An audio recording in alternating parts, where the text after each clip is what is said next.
Olá, meus queridos e minhas queridas, paz e bem, bem-vindo ao Manual da Vida. E eu sou a Patrícia Link. Todos os dias estamos aqui lendo a Bíblia, trazendo reflexões para a gente se desenvolver, ter mais leveza, paz e principalmente, cada dia mais, ir acessando a consciência do amor das nossas vidas. Pegue sua Bíblia, pegue seu cafezinho e vamos à leitura?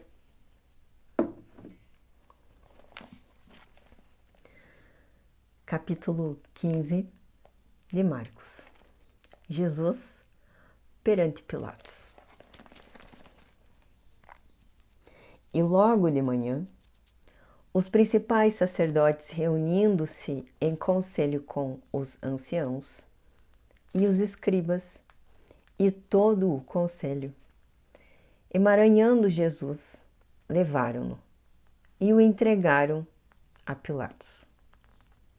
E Pilatos lhe perguntou: És tu o rei dos judeus? E ele respondendo disse-lhe: Tu dizes isto.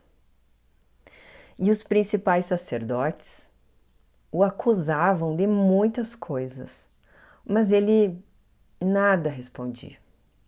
E Pilatos perguntou novamente, dizendo: Nada respondes?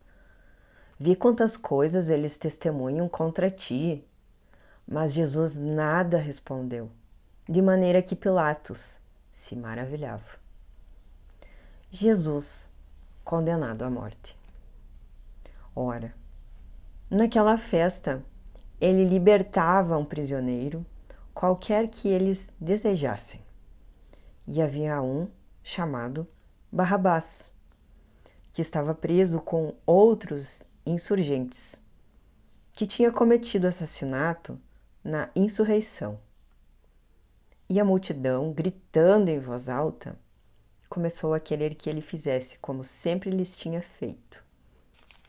Mas Pilatos lhe respondeu, dizendo: Quereis que eu vos liberte o rei dos judeus? Porque ele sabia que por inveja os principais sacerdotes lhe haviam entregado. Mas os principais sacerdotes incitavam a multidão para que lhe soltassem antes Barrabás. E Pilatos, respondendo, lhes disse novamente: Então, o que quereis que eu faça daquele a quem chamais de Rei dos Judeus? E eles gritaram novamente: Crucifica-o. Então Pilatos lhes disse: Por quê? Que mal ele fez? E eles cada vez gritavam mais excessivamente: Crucifica-o. E então Pilatos, querendo satisfazer a multidão, liberou-lhes Barrabás e entregou Jesus após tê-lo açoitado para ser crucificado. Os soldados zombam de Jesus. E os soldados o levaram para dentro do saguão chamado Pretório e convocaram todo o destacamento e vestiram-no com púrpura e entrelaçaram uma coroa de espinhos, puseram-lhe na sua cabeça e começaram a saudá-lo: Salve, o rei dos judeus! E feriram-no na cabeça com uma cana e cuspiram nele. E curvando os seus joelhos, o adoraram. E tendo zombado dele, tiraram-lhe a púrpura e lhe puseram suas próprias vestes e o levaram para fora a fim de crucificá-lo. A crucificação. E obrigaram a um certo Simão, Cirineu, pai de Alexandre e de Rufo, que por ali passava, vindo do campo, a carregar sua cruz. E levaram-no ao lugar do Gólgota, que quer dizer lugar da caveira. E deram-lhe para beber vinho misturado com mirra, mas ele não o recebeu. E, havendo crucificado, repartiram as suas vestes, lançando sorte sobre elas, o que cada homem tomaria. E era a hora terceira, e eles o crucificaram. E a epígrafe da sua acusação estava escrito: o Rei dos Judeus.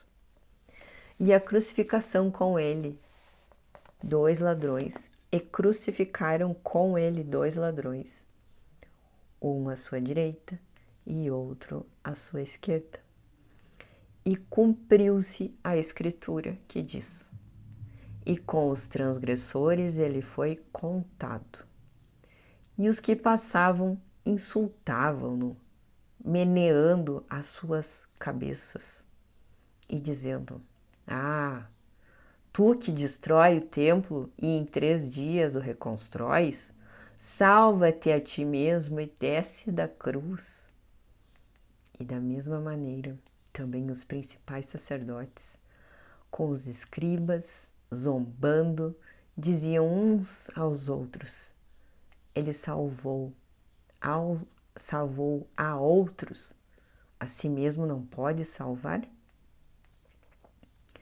Desça agora da cruz, ó Cristo, o Rei de Israel, para que vejamos e creiamos. Também os que foram crucificados com ele o injuriavam. A morte de Jesus. E chegada a hora sexta, houve trevas sobre toda a terra, até a hora 9. E à hora 9, Jesus gritou em alta voz, dizendo: Eloi, Eloi, lama sabactani, que traduzido é: meu Deus, por que tu me abandonaste? E alguns dos que ali estavam, ouvindo isso, diziam: eis que ele chama por Elias. E um deles correu a embeber uma esponja com vinagre e, pondo-a em uma cana, dava-lhe de beber, dizendo: deixa-o em paz e vejamos se Elias vem para tirá-lo. E Jesus, gritando em alta voz, rendeu o espírito. E o véu do templo se rasgou em 2, de cima para baixo. E o centurião que estava defronte dele, vendo-o gritar e render o espírito, disse: verdadeiramente este homem era o Filho de Deus. E também ali estavam algumas mulheres olhando de longe, entre as quais estavam Maria de Madalena e Maria, mãe de Tiago, o menor, e de José e Salomé, as quais também o seguiam e o serviam quando estava na Galileia, e muitas outras mulheres que tinham subido com ele para Jerusalém. O sepultamento de Jesus. E chegada a tarde, pois era o dia da preparação, isto é, o dia antes do Shabá, José de Arimateia, um conselheiro honrado, que também esperava o reino de Deus, foi corajosamente a Pilatos e implorava pelo corpo de Jesus. E Pilatos se maravilhou que já estivesse morto, e chamando a si o centurião, perguntou-lhe se já havia muito que tinha morrido. E depois que o soube do centurião, ele deu o corpo a José. E ele comprou um pano de linho e, tendo descido, envolveu-o no pano e deitou em uma sepultura lavrada na rocha e rolou uma pedra para a porta da sepultura. E Maria Madalena e Maria, a mãe de José, observavam onde fora colocado. E esse foi o capítulo 15 de Marcos. E a reflexão que eu trago hoje, ela é sobre declarar. O que você tem declarado na sua vida? Isso não era algo que eu fazia muito na minha vida e eu tenho aprendido sobre. O que você pode declarar na sua vida que pode transformar ela? Pois as palavras têm poder. Deus fez tudo através do verbo. Então, como as palavras são poderosas para criar, descriar, construir, destruir. Porque as palavras, elas têm vibração, têm energia. E o que você tem declarado sobre a sua vida? O que você tem falado, proferido, que histórias você tem contado na sua vida? Quando eu acolho muito mais mulheres do que homens, né? Nos grupos terapêuticos, nos processos psicológicos, né? A longo prazo individual. É natural, o ser humano precisa queixar-se de algo que aconteceu, trazer a história, né? E isso é muito, muito importante, porque quando nós não o fizemos, é um perigo que podemos correr de estar recalcando, né? Enviando de volta esses conteúdos para o inconsciente. E aí, quando esses conteúdos, eles, por algum motivo, precisam sair, isso faz com que eles saiam com muita força. E isso não é nada saudável. E eu tenho percebido que após essa limpeza inicial, né? Esse movimento necessário de limpeza da mente, das tristezas saírem, dessa depuração. Depois a gente pode estar iniciando um processo de conscientização das histórias que você conta para você e que você pode então, a partir da consciência e da consciência do amor, aprender a contar essa história de uma maneira diferente, saindo do papel de vítima, do trauma e da dor.